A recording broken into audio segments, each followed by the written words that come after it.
મારા અસ્તિત્વ સાથે જોડાયેલું છે. આ વિચાર ક્યારે આવ્યો કે ભાઈ હવે આવું કંઈક પોતાનું શરૂ કરવું છે? એની પહેલા સુધી મને ખબર નહોતી કે જર્નલિઝમ શું હોય ને આવું પત્રકારત્વ એવું કશું હોય. અદ્ભુત પત્રકાર બની શકે જો એની અંદર માણસ જીવે છે, એનો માયલો જીવતો છે, એની અંદર નિસ્બત છે અને ફરક પડે છે જે થઈ રહ્યું છે એનાથી. બળવાખોર પ્રકારનો જે સ્વભાવ, રૂઢિઓ સામે થતા પ્રશ્નો, કે મેં કોઈ નિર્ણયો કોઈને પૂછ્યા નથી ક્યારે. એ ઘડતર એટલું દ્રઢ હોવું જોઈએ કે તમને તમારા બાળકના દરેક નિર્ણય પર ભરોસો હોવો જોઈએ. અમુક વસ્તુ હું ત્યાં નહોતી કરી શકતી, હવે થઈ શકે છે. કેમ કે અંતે તો માણસ છે ને ગુણદોષનો ભરેલો છે. કયા ભોગે તમે મહત્વાકાંક્ષાઓ પૂરી કરો છો, અંતે બધી વાત એના પર આવી જાય છે. સૌથી સરળ હોય તો એ પૈસો કમાવવો છે. દેવાંશી महत्वाकांक्षी खरी? मैं उस माटी का वृक्ष नहीं जिसको नदियों ने सींचा, बंजर मिट्टी में पलकर मैंने मृत्यु से जीवन खींचा है, मैं पत्थर पर लिखी इबारत हूँ, शीशे से कब तक तोड़ोगे, मिटने वाला मैं नाम नहीं, तुम मुझको कब तक रोकोगे.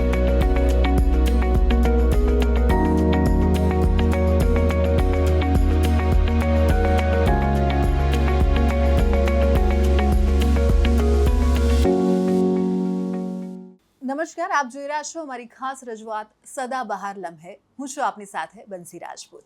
ખાસ કરીને આ શોમાં હું આપની મુલાકાત અલગ અલગ ક્ષેત્રની એવી પ્રતિભાઓ સાથે કરાવતી હોઉં છું અને તેમના જીવનની સફર અને સંઘર્ષ વિશે આપણે વાતો કરતા હોઈએ છીએ. આજે હું તમને જેમને મળાવવાની છું તે એક એવા પત્રકાર કે જેમણે સમગ્ર ગુજરાત અને ફક્ત ગુજરાતમાં નહીં પરંતુ ગુજરાતની બહાર પણ પત્રકારત્વ ક્ષેત્રે જમાવટ ફેલાવી દીધી છે. એવા જમાવટના કરતા હરતા દેવાંશી જોશી આપણી સાથે છે. Devanshi, welcome on. Thank you so much Bansi, thank you. જે રીતે વાત કરી કે જમાવટથી જ આપણે શરૂઆત કરીએ કે પત્રકારત્વ ક્ષેત્રે તો આપણે વાત કરીશું, પરંતુ જે જમાવટનો ડંકો અત્યારે જોવા મળે છે, જમાવટ દેવાંશી માટે શું છે? જમાવટ મારો પર્યાય એટલે છે, અથવા હું જે છું એ જ ત્યાં છે, મારું પ્રતિબિંબ છે, દર્પણ છે, હું છું એ જમાવટ છે, જમાવટ છે હું છું. બહુ પરસ્પર છે આ નાતો, અને એટલા માટે સૌથી વધારે મેટર કરે છે જીવનમાં. એટલે જીવનમાં જેટલું વ્યક્તિઓનું મહત્વ હોય એટલું શું સંસ્થા કે ભૌતિક વસ્તુઓનું કે એ કોઈ બાકીની ઇમારતોનું મહત્વ હોઈ શકે. તો મારા માટેનો જવાબ હા છે, કેમ કે જમાવટ મારા અસ્તિત્વ સાથે જોડાયેલું છે. એટલે બાળકને જેમ માં જન્મ આપે એ રીતે જમાવટનો પણ જન્મ થયો છે. એટલે આમ જોઈએ તો એ પ્રાઇવેટ લિમિટેડ કંપની છે, એક એવી કાલ્પનિક દુનિયાની એક એવી એન્ટિટી કે એક કંપની છે માત્ર. એને એ રીતે જોઈએ તો એને એ રીતે પણ જોઈ શકાય. પણ મારા માટે એનું પ્રસવ થવો, એનો જન્મ થવો, એનો વિચાર આવવો સૌથી પહેલાં, અને પછી એ વિચાર અંત સુધી લઈ જવો, અને પછી કશું જ વિચાર્યા વગર એની શરૂઆત કરી દેવી, એ બહુ જ મારી સાથે જોડાયેલી એક ક્ષણો છે અને એટલા જ માટે બહુ જ મેટર કરે છે. તો જમાવટ એ પર્યાય છે મારા માટે. બિલકુલ. તો તમે જે રીતે વાત કરી કે જ્યારે જમાવટનો આજે વિચાર, મારો બીજો સવાલ એ જ છે કે જ્યારે દેવાંશી પત્રકારત્વ ક્ષેત્રે આવી ત્યારે મતલબ કે ક્યારે આ વિચાર ક્યારે આવ્યો કે ભાઈ હવે આવું કંઈક પોતાનું શરૂ કરવું છે? કશુંક પોતાનું શરૂ કરવું છે એવો વિચાર તો મને ક્યારનો આવતો હતો, પણ મને એ ખબર હતી, એટલે જ્યારે તમે ખૂબ ગણતરીઓ કરો ત્યારે તમે નિર્ણય નથી લઈ શકતા. જીવનને બહુ બધા લોકો બે રીતે જુએ છે. એક કે હંમેશા તમારા દરેક સ્ટેપ બહુ કેલ્ક્યુલેટેડ હોવા જોઈએ. હું એમાં બહુ જ ઓછું માનું છું. હું એવું માનું છું કે જીવનમાં એ બધા જ નિર્ણયો કરી લેવા જોઈએ જે તમને એવું મન લાગે છે. ગણતરીઓવાળા જીવનમાં મારો એમ પણ બહુ ભરોસો નથી રહ્યો. જીવનના મારા કોઈ જ નિર્ણયોમાં કોઈ ગણતરી, કોઈ કેલ્ક્યુલેશન્સ નથી હોતા, ફાયદા નુકસાનના હિસાબો નથી હોતા. હું એવું માનું છું કે નિર્ણયો લઈ લીધા પછી તમારે એ સુનિશ્ચિત કરવાનું છે કે નિર્ણયને તમે સાચો સાબિત કરો. સંજોગો તમારી સાથે ન હોય તો કદાચ એ તમારો નિર્ણય સાચો સાબિત ન પણ થાય, તો પણ it's okay, that is life, એ જીવન છે. એટલે એને બહુ જ એટલું ગંભીરતાથી પણ ન લેવું જોઈએ જીવનની બાકીની બધી વાતોની જેમ. અને એટલે જ એક દિવસ એવો વિચાર આવ્યો કે નહીં, કરવું છે શરૂ. અને વિચારમાં ખૂબ તાકાત અને શક્તિ છે, ભાવમાં ખૂબ શક્તિ છે. તમે કોઈના માટે શું વિચારો છો, તમારો ભાવ શું છે, એ ભાવ જ્યારે જન્મે છે ત્યારે એ વિચાર છે એનાથી સૌથી પહેલાં, એટલે દુનિયાની મહાનતમ શોધથી માંડીને ક્રૂરમાં ક્રૂર જેટલી પણ ઘટનાઓ છે એ બધાના મૂળમાં એક વિચાર છે, એક ક્ષણ માટે આવેલો ભાવ છે. તો મારા મનમાં એ ભાવ આવ્યો, અને એ ભાવ પાછળનો ઉદ્દેશ્ય ક્યારેય એવો નહોતો કે મારી સફળતાની વ્યાખ્યાઓમાં સમૃદ્ધિ કે પૈસા કે સત્તા, શક્તિ, પાવર એ કશું જ આવતું હતું.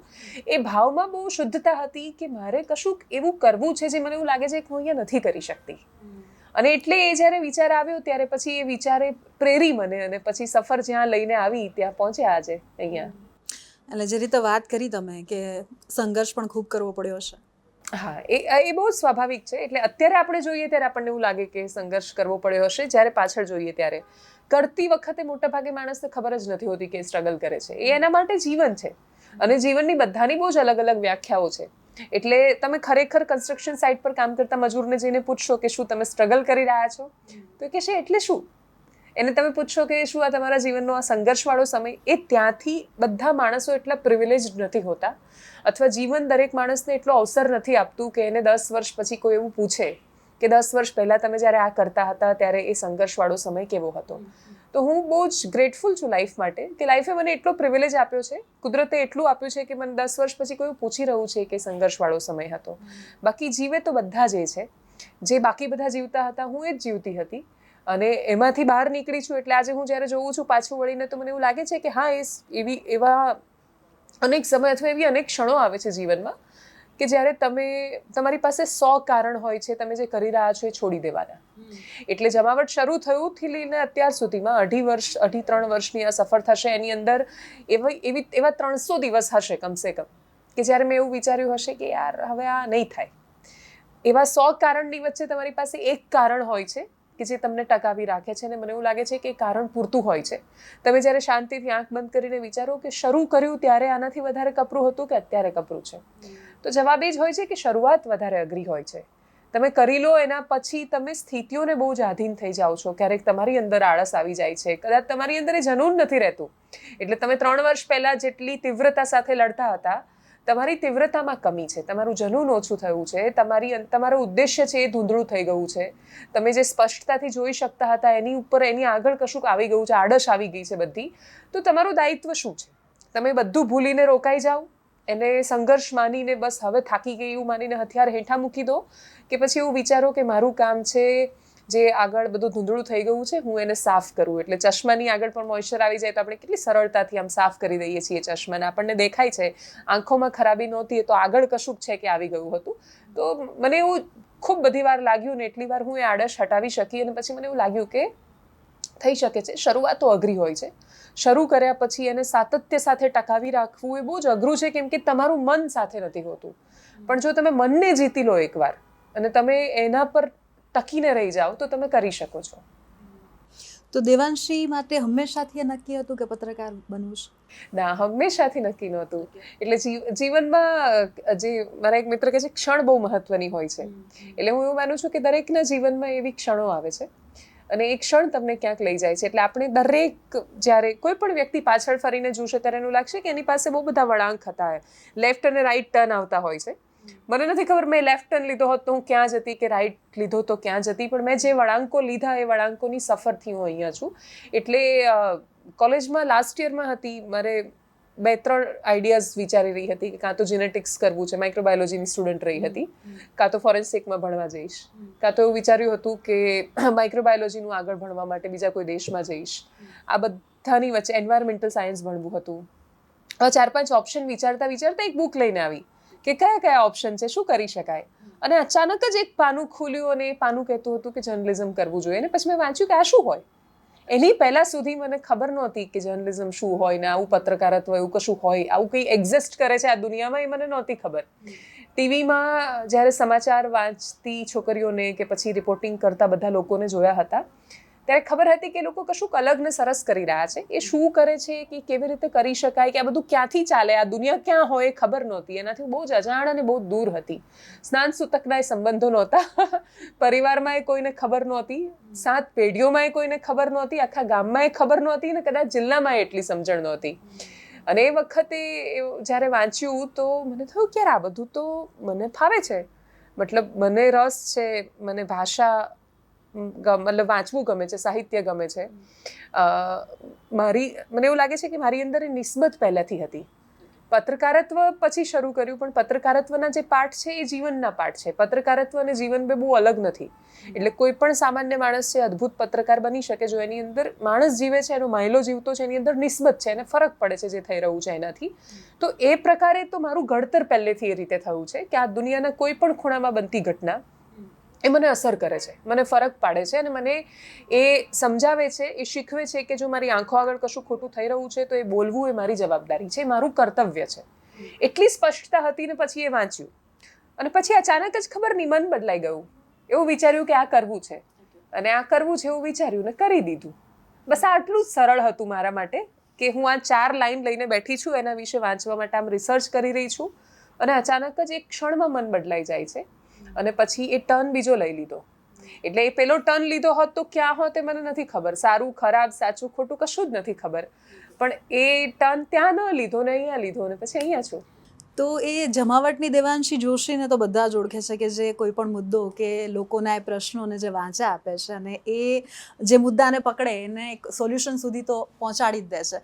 તો એ દેવાંશીનું બાળપણ કે એ હંમેશાથી દેવાંશી આવી જ હતી કે કોઈ વાત હોય કે મતલબ બાળપણ કેવું વીત્યું છે, ક્યાંથી વીત્યું છે? હા, એનું મૂળ તત્વ આ હતું કે મૂળ તત્વ જે પેલા બળવાખોર પ્રકારનું જે સ્વભાવ, રૂઢિઓ સામે થતા પ્રશ્નો, સ્થિતિઓને જોઈને અંદરથી આવતું આક્રંદ અથવા પીડા, એ મને બહુ જ પહેલેથી રહી છે. એટલે હું જ્યારે જર્નલિઝમમાં આવી ને તો હું પહેલા વર્ષમાં, પત્રકારત્વના પહેલા વર્ષમાં, બહુ જ શરૂઆતમાં કોલેજની સાથે સાથે જીટીપીએલમાં કામ કરતી. તો જ્યારે હું આમ બહુ જ બોલતી ને તો બધા એવું કહેતા કે આવું તને 1 વર્ષ રહેશે પછી થઈ જઈશ બધી સરસ.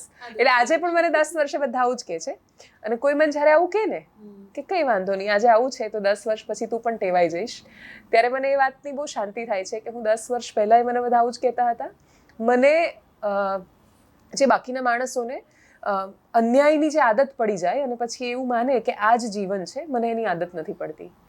મારી અંદર સ્પષ્ટતા છે, મને ખબર છે કે હું શું કરવા નીકળી છું અને મારી અંદર બિલકુલ એવો ભ્રમ નથી કે હું દુનિયા બદલી નાખવાની છું. હું દુનિયા બદલવા નથી નીકળી, હું મારાથી થઈ શકે એ કરવા નીકળી છું. અને એટલે એ સ્પષ્ટતા બહુ જ નાનપણથી આવે છે, બહુ જ બાળપણથી. એટલે મેં મારું જીવન એ રીતે હું જીવી છું. એટલે હું, મારું એવી માન્યતા રહી છે, કોઈ પૂર્વાગ્રહ નથી મારો, પણ હું એવું માનું છું કે નાના પ્રદેશો, નાના વિસ્તારો, ખૂબ સામાન્ય જીવન, એમાંથી આવતા માણસો અસામાન્ય સંજોગો પેદા કરી શકે છે. એની અંદર એ સક્ષમતા એટલે હોય છે કેમ કે એને અભાવ ખબર છે. જેને અભાવ ખબર હોય એ માણસ બહુ બધાના જીવન પર પ્રભાવ પાડી શકે. એટલે મારો જન્મ મહીસાગર જિલ્લામાં થયો અને મહીસાગર જિલ્લાનું ગામ વડાગામ, એટલે વડાગામની બહારની દુનિયા. હું હમણાં જ એક આર્ટિકલ લખી રહી હતી જ્યોતિગ્રામ યોજના વિશે, ત્યારે હું લખવા બેઠી તો મને એ જ યાદ આવ્યું કે ખાસા સમય સુધી, એટલે અત્યારે અહીંયા શહેરના માણસો છે એ લોકો માટે એ બાપદાદાની કહાનીઓ છે કે જ્યારે એવું કહેતા હોય કે લાઇટ નહોતી ને પેલા દીવાથી ભણતા હતા. 2004 પછી, એટલે જ્યોતિગ્રામ યોજના ઓલમોસ્ટ 2006ની આસપાસથી અમારે ત્યાં ચોમાસામાં રાત્રે લાઇટ આવવાની શરૂ થઈ હતી.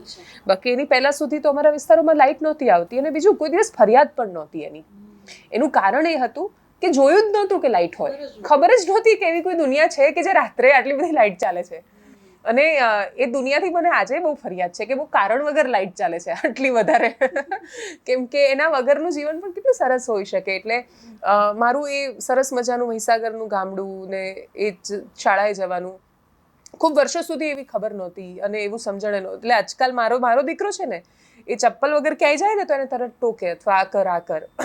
અમે એટલું બધું એટલે નથી ટોકી શકતા કેમ કે મને યાદ છે કે ખાસા વર્ષો પગમાં ચપ્પલ પણ ન પહેર્યા, આખા ગામમાં ફર્યા હોય અને તડકામાં ફર્યા હોય ને બધે જ ફર્યા હોય. અને બીજું કે એ સંઘર્ષ નહોતો, એ જીવન એ હતું, એ કશું જ અજુગતું નહોતું. હા, અને બીજું એટલે મને ઇવન મજાક પણ નહીં, મને એટલી ખબર છે કે એ જ હતું, એટલું જ સરળ હતું, એમાં કોઈ ખુશી કે કોઈ દુઃખ એ નહોતું.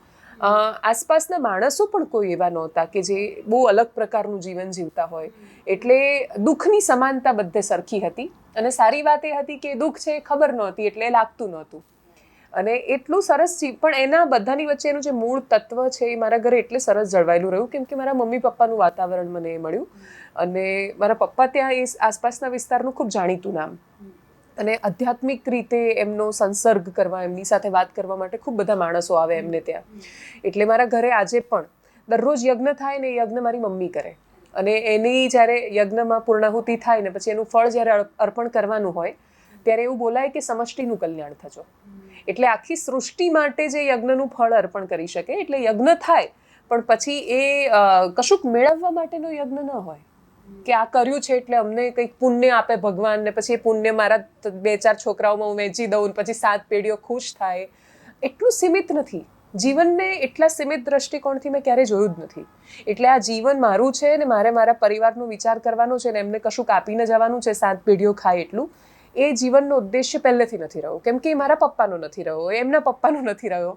એટલે બધા જ માણસો જ્યારે બીજા માટે જીવતા હોય અને એમની અંદર એક કરુણાનો ભાવ હોય, અને એ કરુણાનો ભાવ એટલો બધો રોપાતો જાય અને બધી પ્રકારની સંસ્કૃતિઓ એકસાથે દેખાય. એટલે મારા ઘરે યજ્ઞ પણ બહુ જ સરસ રીતે થાય ને પછી એ યજ્ઞનો પ્રસાદ છે સાથે બેઠેલા આયુબભાઈ પણ ખાતા હોય અને પછી આયુબભાઈની હજની વાતો પણ એટલી સરસ રીતે અમે સાંભળતા હોઈએ એમની યાત્રાની. અને પછી એ એમના માટે કશું ભેગું કરતા હોય એવું કે ના એક કામ કરો ને, તમે રાખો, આ તમારું ઘર બનાવવામાં અમે મદદ કરીએ છીએ. તો જીવનના બધા જ પાસા બહુ સહજતાથી જીવવા મળ્યા, જોવા મળ્યા અને માણસની કદર સમજાઈ. એટલે માણસ માટેનું બહુ જે સ્વાભાવિક હોવું જોઈએ ને કે માણસને જીવ માત્ર પ્રત્યે દયા હોવી જોઈએ. એ બધી જ જે સામાન્ય નીતિ નિયમો વાતો એ વૈદિક સંસ્કૃતિની અદ્ભુત વાતો એ મારી જીવનમાં ઉતરી. એટલે હું એવું માનું છું ને કે આપણે બહુ જ બધા લોકો બહુ બધા બોલી શકે છે, બહુ બધાના આચરણમાં એ વાતો નથી. એટલે જેટલા લોકો ઇવન હિન્દુઇઝમ પર પણ જ્યારે બહુ ચર્ચા થાય ત્યારે હું એ ચર્ચાનો હિસ્સો એટલે નથી બની શકતી કેમ કે મને એટલી ખબર છે કે હું એનો ભાગ એટલે નહીં બની શકું કેમ કે મને ખબર છે કે સંસ્કૃતિ મને શું શીખવ્યું છે, એ મૂલ્ય છે એ મારી અંદર ઉતાર્યા છે. એટલે મેં બાળપણથી સતત એ શ્લોક ખાલી મારા કાને પડ્યા નથી, એના મતલબ ઉતર્યા છે. એટલે જ્યારે એવું બોલાય ને કે સમાનીવ આકુતિ સમાના હૃદયાની વહ સમાન વસ્તુઓ મનઃ યથા વહ સુસાસતી, એટલે બધાના મન વિચાર એક થાવ, આપણે બધા એક દિશામાં એક લક્ષ્ય માટે કામ કરી શકીએ. આ બધા જ શ્લોકો જ્યારે બોલાતા હોય ત્યારે એની અસર થતી હોય છે આત્મા પર. અને એ પ્રકારના દ્રષ્ટિકોણથી અને પછી છેલ્લે જ્યારે સૂઈ જઈએ ત્યારે એવું કહીને સૂઈ જવાનું કે ઈશ્વર જે પણ કર્યું છે ને બહુ સાક્ષી ભાવથી કર્યું છે અને આ બધું તારું આપેલું છે ને તને અર્પણ કરી રહ્યા છીએ. તો આટલી સાહજિકતા જીવનમાં આવતી ગઈ. એટલે એ બહુ બધું ભેગું થાય ત્યારે માણસ જે હોય એ બનતો હોય છે. તો મારી અંદર હું નથી, એ બધો જ સમાજ જે મારી આસપાસ જીવ્યો એનું થોડું થોડું મારામાં જીલાયું ને પછી જે બન્યું એ આ. તો જ્યારે ફાધરને કે પેરેન્ટ્સને વાત કરી કે માઇક્રોબાયોલોજી કે એ નથી કરવું અને પત્રકાર બનવું છે, એ રિએક્શન કેવું હતું? મારા ઘરમાં બહુ જ સરસ વાત એ રહી છે, મારા માટે બહુ સાચી જ રહી છે કે મેં કોઈ નિર્ણયો કોઈને પૂછ્યા નથી ક્યારેય. એટલે મેં ખાલી કહ્યું છે કે મારે આ કરવું છે ને એ પણ એટલે કહ્યું છે કેમ કે ફીઝ માટે એમની જરૂર પડે કે પૈસા એમણે ભરવાના છે. એટલે જર્નલિઝમ કરવાનું મેં નક્કી કર્યું એટલે મેં આવીને એવું કહ્યું કે પપ્પા મારે, ભલે મેં બાયોલોજી કર્યું ને ભણ્યું હવે, અને એમાં હું બહુ જ સારું કરતી હતી, એવું બી નહોતું કે ભણવામાં એવરેજ નહોતી, I was good in study, very good. એટલે મેં કહ્યું કે હવે પણ મારે આ નથી કરવું, મને જર્નલિઝમ કરવું છે. અને મેં એક કોલેજ જોઈ છે, ઓનલાઈન જોઈ છે, અને એ કોલેજની આટલી ફીસ થાય છે અને તમારે આપવાની થશે, બસ આટલું કહ્યું મેં એમને. એમણે કહ્યું કે મારી પાસે ફીસ આપવા માટે કેટલો સમય છે? એટલે મેં કહ્યું તમારી પાસે 10 દિવસ છે, તમારે મને આટલા રૂપિયા આપવાના છે અને હું એટલું મારું એડમિશન કરાવી દઈશ. મારું ભણવાનું પૂરું થયું, મારા પપ્પાએ મારી કોલેજ નથી જોઈ, એમણે નથી જોયું કે હું કયા પીજીમાં રહું છું, એમને એરિયા પણ, એમણે મને ક્યારેય પૂછ્યું પણ નથી મારા પીજીનું એડ્રેસ કે કયા એડ્રેસ પર મારી છોકરી રહે છે. એનું કારણ મારા પપ્પા જે માને છે અને મોટા ભાગે મા બાપનો ભરોસો બહુ જ હોવો જોઈએ કે તમે અમુક વર્ષ સુધી બાળકનું ઘડતર કરી શકો. એ ઘડતર એટલું દ્રઢ હોવું જોઈએ કે તમને તમારા બાળકના દરેક નિર્ણય પર ભરોસો હોવો જોઈએ અને એટલું સશક્ત અને મજબૂત હોવું જોઈએ કે તમને ભરોસો હોય કે એના જીવનના નિર્ણયો એ લેવા માટે સક્ષમ છે. અને જો એ નથી સક્ષમ તો એની જાતે પછડાશે ને શીખી લેશે. એટલે મને એ હદે મળેલી સ્વતંત્રતા છે અને એવું ક્યારેય ફીલ નથી થયું કે આ મને કશું સ્પેશિયલ મળ્યું છે. એટલે ઘણા બધા લોકો એવું નથી કહેતા અમે અમારી છોકરીને આટલી છૂટ આપી છે, તો મને I don't believe in that. What is this છૂટ આપી છે? એની હકદાર છે, એને મળી છે, સરળ માંગવાની ક્યારેય જરૂર નથી પડી, એ ઘડતરમાં સંસ્કારોમાં જ આવ્યું છે, એટલું સહજ રહ્યું છે. બિલકુલ. તમે એક વાત કરી કે જ્યારે જમાવટ શરૂ કરી, આ તે નિર્ણય કે અમુક વસ્તુ હું ત્યાં નહોતી કરી શકતી, હવે થઈ શકે છે? હા, ખાસું એવું થઈ શકે છે. એટલે અને ઘણું બધું એ પણ સમજાય છે કે ત્યાં કેમ નહોતી કરી શકતી. એટલે તમે જ્યારે સેકન્ડ રોલમાં આવો, એટલે હવેનો રોલ છે બહુ જ અટપટો છે, બહુ વિચિત્ર છે. હું એવું માનું છું કે ખરેખર નોકરી છે ને બહુ સરસ આમ જિંદગી છે એક રીતે જોવા જઈએ તો, કે તમારે કોઈ ચિંતા નથી કે તમારે કામ કરવાનું છે, પૂરી પ્રામાણિકતાથી તમે કામ કરો અને તમને એક ચોક્કસ પગાર તમારો જે પણ હોય તમને 7 તારીખે કે 1 તારીખે અકાઉન્ટમાં આવી જાય. It is that simple. Business બહુ જ અઘરો છે.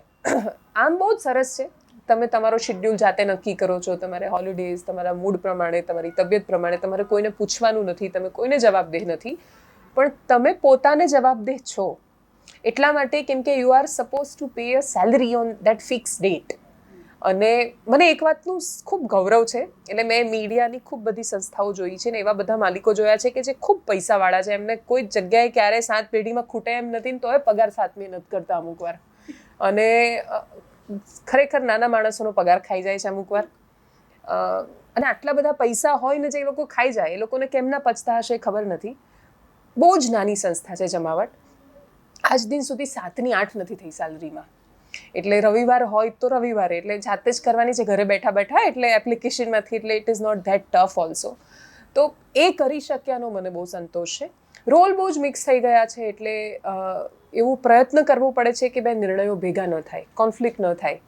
તમે જ્યારે એક નિર્ણય લો છો જે, કેમ કે આ બંને નિર્ણયો એકચ્યુઅલી બહુ કોન્ફ્લિક્ટ થાય. તમે તમારું જર્નલિઝમ અને તમારો બિઝનેસ, એ બંને એ પેલી બિઝનેસની જે લાલચ અથવા જવાબદારી બંને છે. ખાલી જવાબદારી નથી, જવાબદારી તો મહિને 10 લાખની હોય, પણ પછી બાકીનું ઉપર જે હોય તમને લાલચ પણ હોય. તો એ પણ તમારે હાવી ન થાય એનું ધ્યાન રાખવાનું છે. કેમ કે અંતે તો માણસ છે ને એ ગુણદોષનો ભરેલો છે. માણસ બધું જ સરસ હોય તો એ ઈશ્વર હોય, એટલે એની અંદર તો ગુણદોષ તો હોય જ. એણે દરરોજ એ કોન્ફ્લિક્ટમાં, એ સ્ટ્રગલમાંથી પસાર થવાનું છે, ને એણે દરરોજ એ લડાઈમાંથી બહાર નીકળીને પોતાની જાતને બહેતર સાબિત કરવાની છે. તો મને એવું શીખવા મળ્યું, અને હું એવું શીખી કે દેશના વિકાસમાં આર્થિક યોગદાન પણ મહત્વનું યોગદાન છે. એટલે તમારે આર્થિક રીતે પણ ખૂબ સારું કરવું જોઈએ. નોકરી તમને કમ્ફર્ટ આપે છે, પણ તમને મહત્વાકાંક્ષા નથી આપી શકતી. કે તમે નોકરી કરતા હો તો તમે હંમેશા એવું વિચારો કે મારો આજે 50,000 પગાર છે, મારે 5 વર્ષમાં હું ઈચ્છું છું કે 1.5 લાખ પગાર હોય. બિઝનેસ કરતું માણસ છે હંમેશા એવું વિચારે છે કે આજે હું 10 લાખ કમાઉં છું તો આવતીકાલે મારે 50 લાખ સુધી એ સફર પહોંચાડવાની છે. તો એ તમને મહત્વાકાંક્ષી બનાવે in a very positive term. કયા ભોગે તમે મહત્વાકાંક્ષાઓ પૂરી કરો છો, અંતે બધી વાત એના પર આવી જાય છે.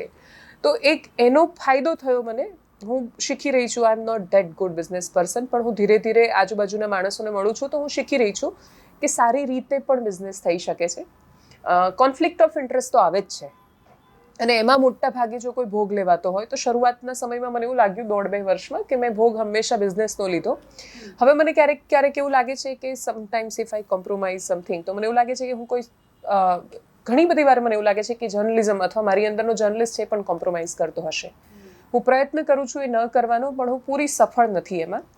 એટલે બહુ જ બધી વાર હું ખાસું બધું આના ભોગે પણ કરું છું એવું મને લાગે છે. ઘણા બધા નિર્ણયો છે એને ટાળી શકાયા હોત એવું ઘણી બધી વાર મને લાગ્યું છે, પણ હું શીખી છું એમાંથી. એટલે પછી મને સમજાય કે તમને જો તમારો આત્મા ડંખે છે, તમને એવું લાગે છે કે આ નહોતું કરવા જેવું, તો you should not do that.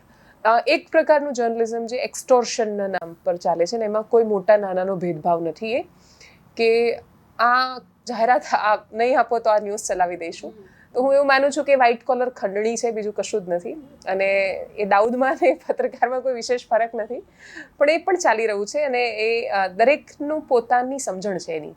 જે લોકો એ કરી રહ્યા છે એમની ટીકા નથી મારી, અને હું કોણ એ ટીકા કરવા વાળી, પણ મને એ ખબર પડે છે કે રસ્તો છે એ મારો નથી, અને એટલા માટે સ્ટ્રગલ વધારે આવે છે. આ દેશમાં સૌથી સરળ હોય તો એ પૈસો કમાવવો છે, અને સૌથી અઘરું હોય તો એ પોતાની શરતે કમાવવો છે, અને એ અઘરો રસ્તો મારો છે. બિલકુલ. એક વર્ડ યુઝ કર્યો કે મહત્વાકાંક્ષા. દેવાંશી મહત્વાકાંક્ષી ખરી? અરે ખૂબ મહત્વાકાંક્ષી. મહત્વાકાંક્ષા જ માણસને ક્યાંક લઈ જાય છે. પણ મેં અગેન જે કહ્યું એ કે પોઝિટિવ. હા, શેના ભોગે મેળવવા માંગો છો? ખૂબ આખું વિશ્વ જોઈએ છે મારે, પણ એ વિશ્વ કેમ જોઈએ છે? એટલે શું કરશો એમ? કાલે 100 કરોડ રૂપિયા જોઈએ છે, આવી ગયા ચલો, પણ શું કરશો એ 100 કરોડ રૂપિયાનું? મને એવું સમજાયું કે પૈસા પ્રોબ્લેમ જ નથી. એટલે કોઈ એવું કહેશે કે 5 કરોડ મારી પાસે પૈસા નથી ને એટલે હું આ ના કરી શક્યો, ચલો આપી દીધા. પ્લાન શું તમારી પાસે? તમને 1000 દિવસ આપ્યા, શું કરશો તમે એનાથી? એના જવાબ જ નથી આપણી પાસે. એટલે એ મહત્વાકાંક્ષી હોવું ખૂબ જરૂરી છે, પણ એ જે મેળવવું છે અથવા જેની ઝંખના છે, ક્યાંક પહોંચવું છે, પણ એ કેમ પહોંચવું છે, કયા રસ્તે પહોંચવું છે, એ શું વે રહેશે તમારો, ને તે પહોંચ્યા પછી કરશો શું, એનો જવાબ નથી. જે રીતે વાત કરી કે જમાવટથી જ આપણે શરૂઆત કરીએ કે પત્રકારત્વ ક્ષેત્રે તો આપણે વાત કરીશું, પરંતુ જે જમાવટનો ડંકો અત્યારે જોવા મળે છે, જમાવટ દેવાંશી માટે શું છે? જમાવટ એ મારો પર્યાય એટલે છે, અથવા હું જે છું એ જ ત્યાં છે, મારું પ્રતિબિંબ છે, દર્પણ છે, હું છું એ જમાવટ છે, જમાવટ છે હું છું. બહુ પરસ્પર છે આ નાતો. અને એટલા માટે સૌથી વધારે મેટર કરે છે જીવનમાં. એટલે જીવનમાં જેટલું વ્યક્તિઓનું મહત્વ હોય એટલું શું સંસ્થા કે ભૌતિક વસ્તુઓનું કે એ કોઈ બાકીની ઇમારતોનું મહત્વ હોઈ શકે. તો મારા માટેનો જવાબ હા છે, કેમ કે જમાવટ મારા અસ્તિત્વ સાથે જોડાયેલું છે. એટલે બાળકને જેમ માં જન્મ આપે એ રીતે જમાવટનો પણ જન્મ થયો છે. એટલે આમ જોઈએ તો એ પ્રાઇવેટ લિમિટેડ કંપની છે, એક એવી કાલ્પનિક દુનિયાની એક એવી એન્ટિટી કે એક કંપની છે માત્ર. એને એ રીતે જોઈએ તો એને એ રીતે પણ જોઈ શકાય.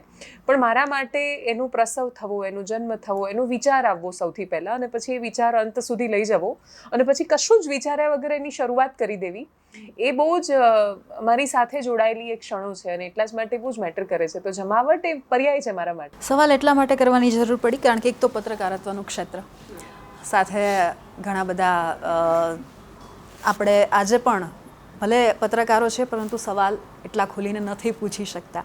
એમાં પણ આટલી નાની એજમાં જે બીડું તમે ઝડપ્યું છે અને જે એક આખી એક જમાવટ ગુજરાતમાં આજે ફેલાવી છે, એટલા માટે આ સવાલ છે કરવો પડે છે કે હજુ પણ, કારણ કે એવું છે કે ઈચ્છા તો હોય છે, મહત્વાકાંક્ષાઓ પણ હોય છે ક્યારેક ઘણું બધું બદલવાની આ તે, અને બિંગ અ ગર્લ એવી કોઈ કહેવાય ને કે ચેલેન્જીસ આજે પણ આવતી હોય કે સમય આવી હોય જે તમે અમારી સાથે શેર કરી શકો? બિંગ અ ગર્લ તો બહુ બધી ચેલેન્જ આવે. ઇટ્સ લાઈક તમને અઠવાડિયામાં તમારો 4 દિવસ મૂડ સ્વિંગ હોય છે. તમને પહેલી challenge, you don't feel good, કોઈ જ કારણ વગર તમને ગુસ્સો આવે છે. એટલે તો એ ઠીક છે, એ તો બાયોલોજિકલ ચેલેન્જ છે, દેટ ઇઝ વેરી ઓબ્વિયસ છે. નાઉ યુ આર એન્ટરપ્રેન્યોર ઓલ્સો, સો હા, યસ. એટલે એ અઘરું છે કારણ કે જેનામાં રિસ્ક ટેકિંગની પેલી હોય એ જ કેપેબિલિટીઝ હોય. ના, આ તો બહુ રિસ્ક છે. એટલે હું જ્યારે આ લઈ રહી હતી ને, તો અમે લોકો એ જ વિચારી રહ્યા હતા કે શું કરીશું, મતલબ આ બધું જ ભેગું કરીને. હું ને મારા હસબન્ડ બંને જોબ કરીએ. એક માણસ ઘર ચલાવતો હોય, એક માણસ પૈસા ભેગા કરતો હોય, વેરી સિમ્પલ. હવે હું બધા પૈસા ભેગા કરીને કેટલા કરીશ? મારી કંઈ એટલું કંઈ 50 વર્ષની તો નોકરી નહોતી કે બહુ બધા પૈસા ભેગા થયા હોય. એટલે જ્યારે શરૂ કર્યું ને ત્યારે 3 મહિનાનો પગાર પણ નહોતો મારી પાસે.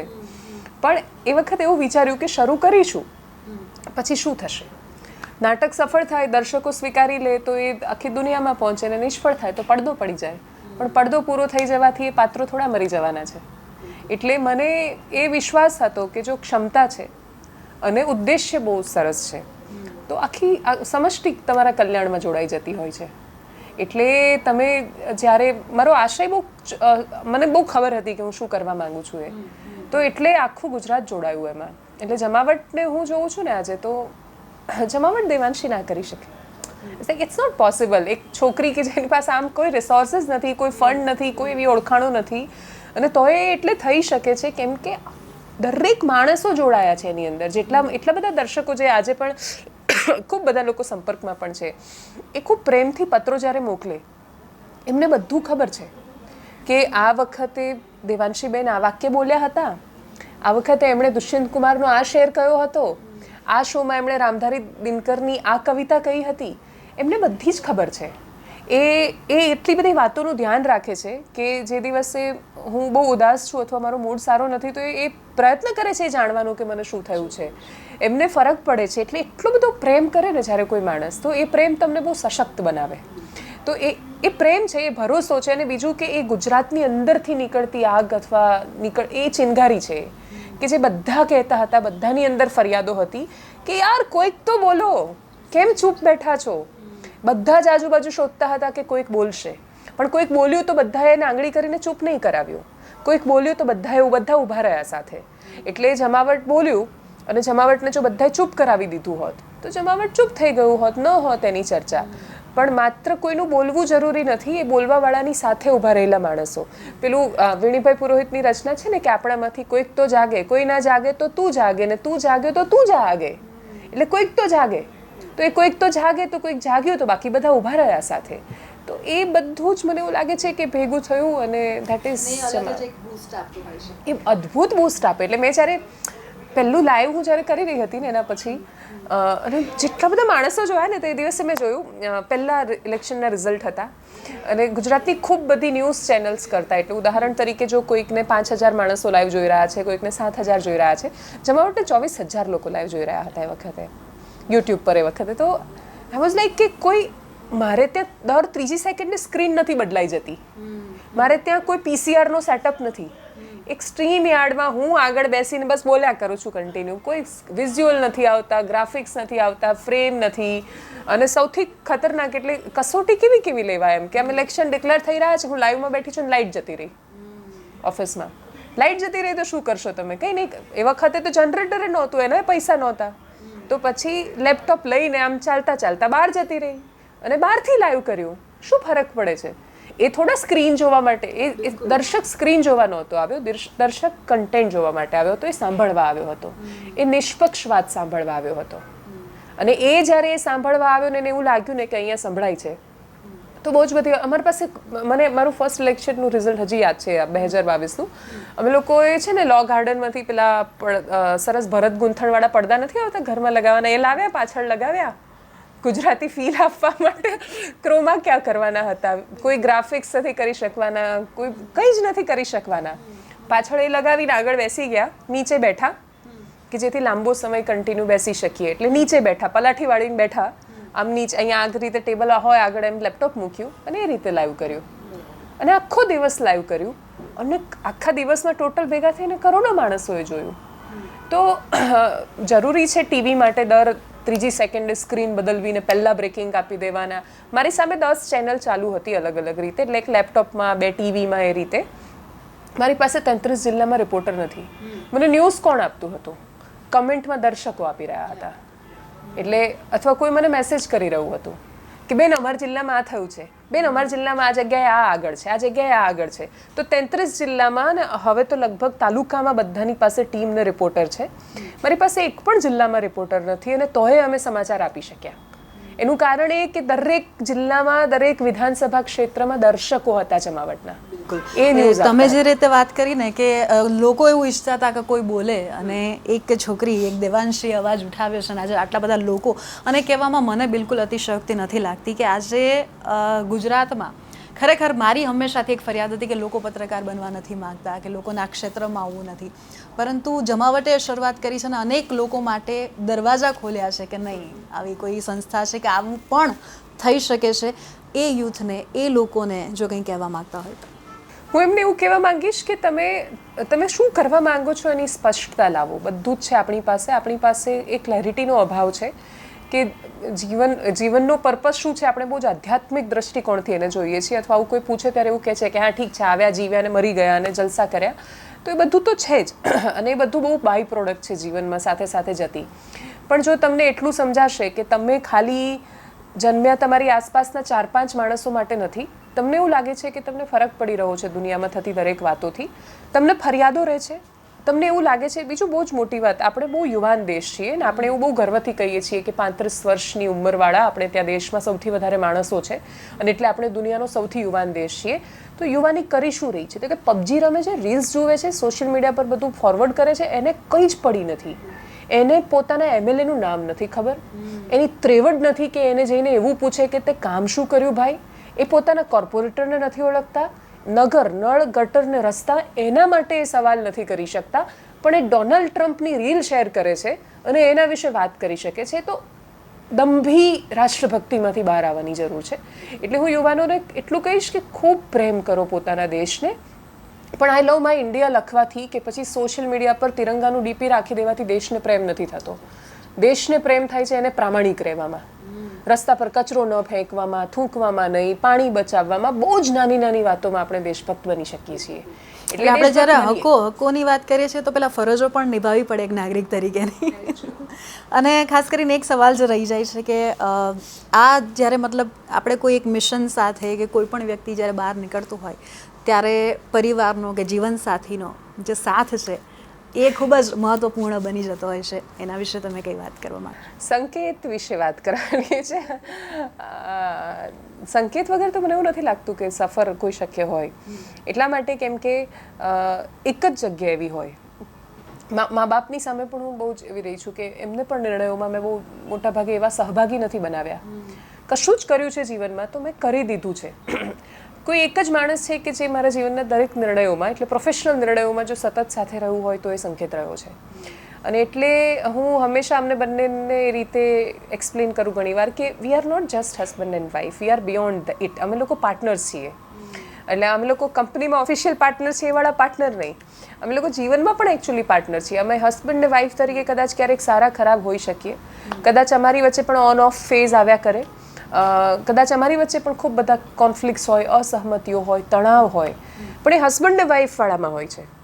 પણ when we both are partners, અમે એકબીજાના એવા મિત્રો છીએ કે એકબીજાની પાસે એનાથી વધારે બેસ્ટ ફ્રેન્ડ મારું કોઈ નથી, મારાથી વધારે બેસ્ટ ફ્રેન્ડ એનું કોઈ નથી. મિત્રો બહુ જ બધા છે, પણ એ સ્થાન છે ને એ અજોડ છે.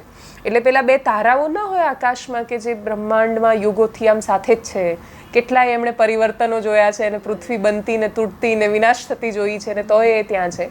તો અમારા જીવનમાં અમે બંને એ સ્થિતિમાં છીએ કે બાકીના બધા જ સંબંધો બહુ જ ગૌણ થઈ જાય છે વેન આઈ સે વી આર પાર્ટનર્સ.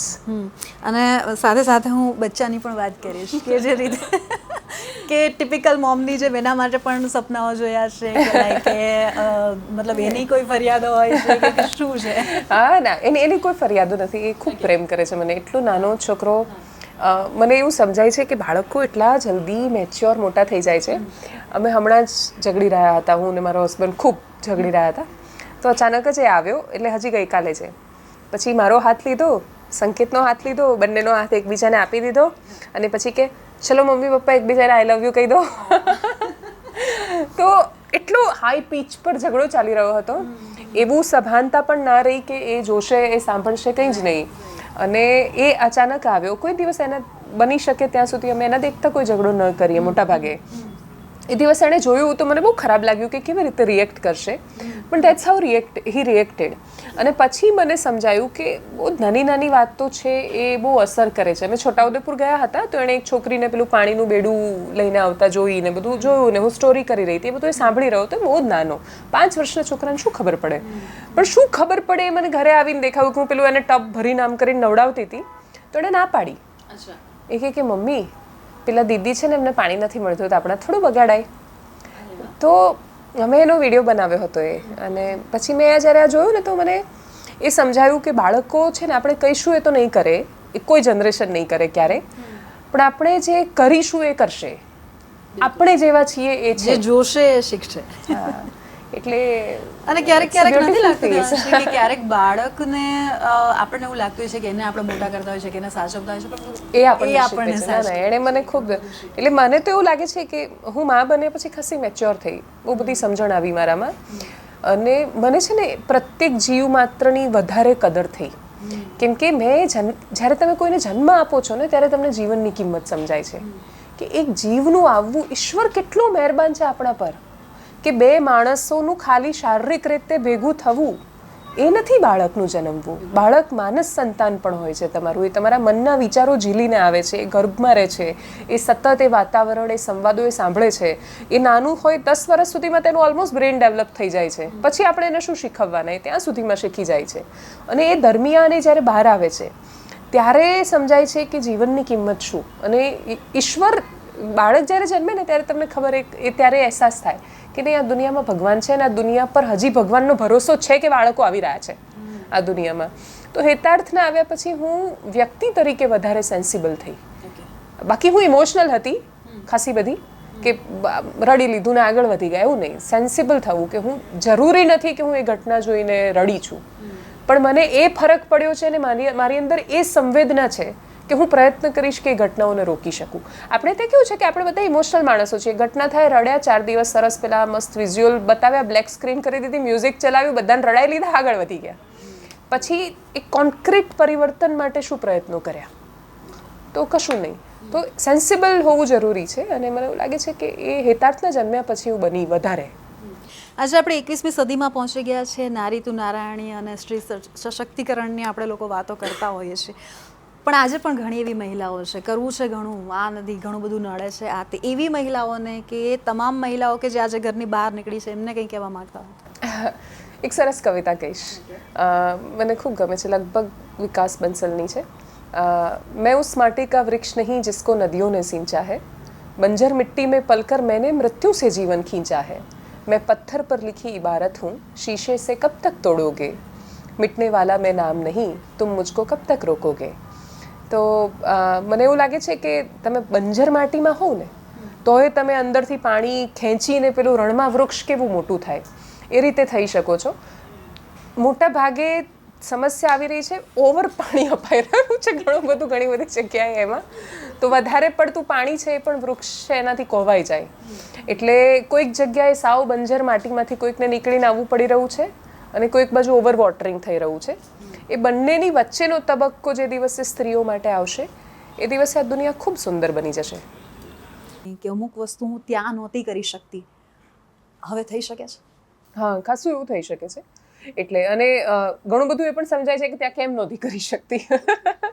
એટલે તમે જ્યારે સેકન્ડ રોલમાં આવો એટલે હવેનો રોલ છે બહુ જ અટપટો છે, બહુ વિચિત્ર છે. હું એવું માનું છું કે ખરેખર નોકરી છે ને બહુ સરસ આમ જિંદગી છે એક રીતે જોવા જઈએ તો, કે તમારે કોઈ ચિંતા નથી કે તમારે કામ કરવાનું છે. પૂરી પ્રામાણિકતાથી તમે કામ કરો અને તમને એક ચોક્કસ પગાર તમારો જે પણ હોય તમને 7 તારીખે કે 1 તારીખે અકાઉન્ટમાં આવી જાય. It is that simple. Business બહુ જ અઘરો છે. આમ બહુ જ સરસ છે, તમે તમારો શેડ્યુલ જાતે નક્કી કરો છો, તમારે હોલિડેઝ તમારા મૂડ પ્રમાણે, તમારી તબિયત પ્રમાણે, તમારે કોઈને પૂછવાનું નથી, તમે કોઈને જવાબદેહ નથી, પણ તમે પોતાને જવાબદેહ છો એટલા માટે કેમ કે you are suppose to pay a salary on that fix date. અને મને એક વાતનું ખૂબ ગૌરવ છે, એટલે મેં મીડિયાની ખૂબ બધી સંસ્થાઓ જોઈ છે ને એવા બધા માલિકો જોયા છે કે જે ખૂબ પૈસાવાળા છે, એમને કોઈ જગ્યાએ ક્યારેય 7 પેઢીમાં ખૂટે એમ નથી ને તોય પગાર 7મી નથી કરતા અમુક વાર. અને ખરેખર નાના માણસોનો પગાર ખાઈ જાય છે અમુક વાર. અને આટલા બધા પૈસા હોય ને જે લોકો ખાઈ જાય એ લોકોને કેમના પચતા હશે ખબર નથી. બહુ જ નાની સંસ્થા છે જમાવટ. આજ દિન સુધી 7ની 8 નથી થઈ સેલરીમાં. એટલે રવિવાર હોય તો રવિવારે એટલે જાતે જ કરવાની છે ઘરે બેઠા બેઠા, એટલે એપ્લિકેશનમાંથી, એટલે it is not that tough also. તો એ કરી શક્યાનો મને બહુ સંતોષ છે. રોલ બહુ જ મિક્સ થઈ ગયા છે એટલે એવું પ્રયત્ન કરવો પડે છે કે બે નિર્ણયો ભેગા ન થાય, કોન્ફ્લિક્ટ ન થાય. તમે જ્યારે એક નિર્ણય લો છો જે, કેમ કે આ બંને નિર્ણયો એકચ્યુઅલી બહુ કોન્ફ્લિક્ટ થાય. તમે તમારું જર્નલિઝમ અને તમારો બિઝનેસ એ બંને પેલી બિઝનેસની જે લાલચ અથવા જવાબદારી બંને છે. ખાલી જવાબદારી નથી, જવાબદારી તો મહિને 10 લાખની હોય પણ પછી બાકીનું ઉપર જે હોય તમને લાલચ પણ હોય. તો એ પણ તમારે હાવી ન થાય એનું ધ્યાન રાખવાનું છે. કેમ કે અંતે તો માણસ છે ને એ ગુણદોષનો ભરેલો છે. માણસ બધું જ સરસ હોય તો ઈશ્વર હોય, એટલે એની અંદર તો ગુણદોષ તો હોય જ. એણે દરરોજ એ કોન્ફ્લિક્ટમાં, એ સ્ટ્રગલમાંથી પસાર થવાનું છે ને એણે દરરોજ એ લડાઈમાંથી બહાર નીકળીને પોતાની જાતને બહેતર સાબિત કરવાની છે. તો મને એવું શીખવા મળ્યું અને હું એવું શીખી કે દેશના વિકાસમાં આર્થિક યોગદાન પણ મહત્વનું યોગદાન છે. એટલે તમારે આર્થિક રીતે પણ ખૂબ સારું કરવું જોઈએ. નોકરી તમને કમ્ફર્ટ આપે છે પણ તમને મહત્વાકાંક્ષા નથી આપી શકતી. કે તમે નોકરી કરતા હો તો તમે હંમેશા એવું વિચારો કે મારો આજે 50,000 પગાર છે, મારે 5 વર્ષમાં હું ઈચ્છું છું કે 1.5 લાખ પગાર હોય. બિઝનેસ કરતું માણસ છે હંમેશા એવું વિચારે છે કે આજે હું 10 લાખ કમાઉં છું તો આવતીકાલે મારે 50 લાખ સુધી એ સફર પહોંચાડવાની છે. તો એ તમને મહત્વાકાંક્ષી બનાવે in a very positive term. કયા ભોગે તમે મહત્વાકાંક્ષાઓ પૂરી કરો છો, અંતે બધી વાત એના પર આવી જાય છે. તો એક એનો ફાયદો થયો મને. હું શીખી રહી છું. I am not that good business person, પણ હું ધીરે ધીરે આજુબાજુના માણસોને મળું છું તો હું શીખી રહી છું કે સારી રીતે પણ બિઝનેસ થઈ શકે છે. કોન્ફ્લિક્ટ ઓફ ઇન્ટરેસ્ટ તો આવે જ છે અને એમાં મોટા ભાગે જો કોઈ ભોગ લેવાતો હોય તો શરૂઆતના સમયમાં મને એવું લાગ્યું 1.5-2 વર્ષમાં કે મેં ભોગ હંમેશા બિઝનેસનો લીધો. હવે મને ક્યારેક એવું લાગે છે કે sometimes if I compromise something, તો મને એવું લાગે છે કે હું કોઈ ઘણી બધી વાર મને એવું લાગે છે કે જર્નલિઝમ અથવા મારી અંદરનો જર્નલિસ્ટ છે પણ કોમ્પ્રોમાઇઝ કરતો હશે. હું પ્રયત્ન કરું છું એ ન કરવાનો, પણ હું પૂરી સફળ નથી એમાં. એટલે બહુ જ બધી વાર હું ખાસું બધું આના ભોગે પણ કરું છું એવું મને લાગે છે. ઘણા બધા નિર્ણયો છે એને ટાળી શકાયા હોત એવું ઘણી બધી વાર મને લાગ્યું છે, પણ હું શીખી છું એમાંથી. એટલે પછી મને સમજાય કે તમને જો તમારો આત્મા ડંખે છે, તમને એવું લાગે છે કે આ નહોતું કરવા જેવું, તો you should not do that. એક પ્રકારનું જર્નલિઝમ જે એક્સટોર્શનના નામ પર ચાલે છે ને એમાં કોઈ મોટા નાનાનો ભેદભાવ નથી. એ કે આ જાહેરાત નહીં આપો તો આ ન્યૂઝ ચલાવી દઈશું, તો હું એવું માનું છું કે વ્હાઇટ કોલર ખંડણી છે, બીજું કશું જ નથી. અને એ દાઉદમાં ને પત્રકારમાં કોઈ વિશેષ ફરક નથી, પણ એ પણ ચાલી રહ્યું છે. અને એ દરેકનું પોતાની સમજણ છે એની. જે લોકો એ કરી રહ્યા છે એમની ટીકા નથી મારી, અને હું કોણ એ ટીકા કરવા વાળી, પણ મને એ ખબર પડે છે કે રસ્તો છે એ મારો નથી અને એટલા માટે સ્ટ્રગલ વધારે આવે છે. આ દેશમાં સૌથી સરળ હોય તો એ પૈસો કમાવવો છે, અને સૌથી અઘરું હોય તો એ પોતાની શરતે કમાવવો છે, અને એ અઘરો રસ્તો મારો છે. બિલકુલ. એક વર્ડ યુઝ કર્યો કે મહત્વાકાંક્ષા તે દેવાંશી મહત્વાકાંક્ષી ખરી? અરે ખૂબ મહત્વકાંક્ષી. મહત્વકાંક્ષા જ માણસને ક્યાંક લઈ જાય છે. પણ મેં અગેન જે કહ્યું એ કે Positive. હા, શેના ભોગે મેળવવા માંગો છો? ખૂબ આખું વિશ્વ જોઈએ છે મારે, પણ એ વિશ્વ કેમ જોઈએ છે? એટલે શું કરશો એમ? કાલે 100 કરોડ રૂપિયા જોઈએ છે, આવી ગયા, ચલો, પણ શું કરશો એ 100 કરોડ રૂપિયાનું? મને એવું સમજાયું કે પૈસા પ્રોબ્લેમ જ નથી. એટલે કોઈ એવું કહેશે કે 5 કરોડ મારી પાસે પૈસા નથી ને એટલે હું આ ના કરી શક્યો, ચલો આપી દીધા. પ્લાન શું તમારી પાસે? તમને 1000 દિવસ આપ્યા, શું કરશો તમે એનાથી? એના જવાબ જ નથી આપણી પાસે. એટલે એ મહત્વકાંક્ષી હોવું ખૂબ જરૂરી છે, પણ એ જે મેળવવું છે અથવા જેની ઝંખના છે, ક્યાંક પહોંચવું છે, પણ એ કેમ પહોંચવું છે, કયા રસ્તે પહોંચવું છે, એ શું વે રહેશે તમારો, ને તે પહોંચ્યા પછી કરશો શું, એનો જવાબ નથી. Thank you so much Devanshi. Thank you too. Thank you so much. Thank you. આપનો સમય આપ્યો અને આટલી સુંદર વાતો થેન્ક યુ અમારી સો સાથે મચ. શેર કરી. Thank you. તો આ હતા દેવાંશી જોશી કે જેમણે સમગ્ર ગુજરાતમાં તો જમાવટ ફેલાવી જ છે ને આજે આપણી સાથે પણ ખૂબ સુંદર આખી એમની જે સફર છે તેના વિશે એમણે વાત કરી. અને આ જ પ્રકારની પ્રતિભાઓ સાથે હું તમારી મુલાકાત કરાવતી રહીશ. ત્યાં સુધી મને આપશો રજા. નમસ્કાર.